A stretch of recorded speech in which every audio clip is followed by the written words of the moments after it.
नमस्कार प्रणाम दोस्तों, मैं आपकी किरण भक्ति गीत सुनाने जा रही हूँ। आप लोग को ढेर से प्यार दुलार दीजिएगा।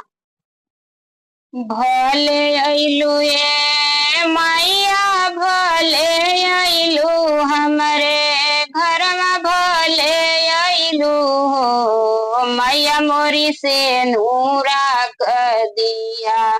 तू या सिया सजनवा हमरो बनल रहे हो, मैया मोरी से नूरा कर दिया। तू या सिया सजनवा हमरो बनल रहे हो।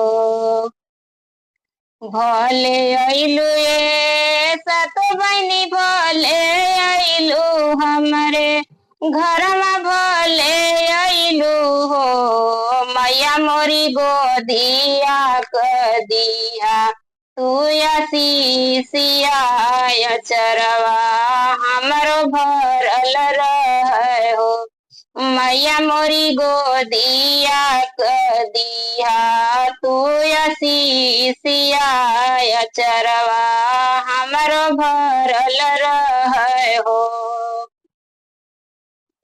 भले अइलू ये मैया, भले दिहलू हो, भले दिहलू ये मैया, भले दिहलू दोनों फूलवा, भले दिहलू हो, भले दिहलू ये मैया, भले दिहलू दोनों फूलवा, भले दिहलू हो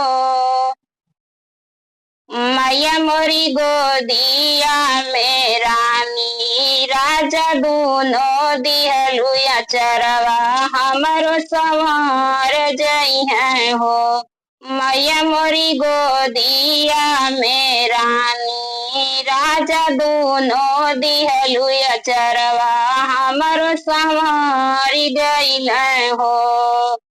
भले अइलू ये मैया, भले अइलू हमरे घर में, भले अइलू हो मैया मोरी भरी भरी के दिया। लुया सिया जी निगिया हमरो संवारी जई है हो। नाही चाहिए न धन सोनावा, तो कवनो गहनावा न हो मैया मोरी नैहर ससुरवा बनवले रहिया जिनगिया हमरो संवार जई है हो। मैया मोरी भैया भतीजावा बनवले रहिया नैहरवा हमरो संवार जई है हो। मैया मोरी देवरा ननदिया बनवले रहिया ससुरवा हमरो भरल रही है हो। भले अइलू ये मैया, भले अइलू हमरे घर में, भले अइलू हो मैया मोरी भरी भरी के दिया। तू या सिया जी निगिया हमरो संवारी जई है हो। मैया मोरी भरी भरी के दिया। तू या सिया जी निगिया हमरो संवारी जई है हो। जय माता दी।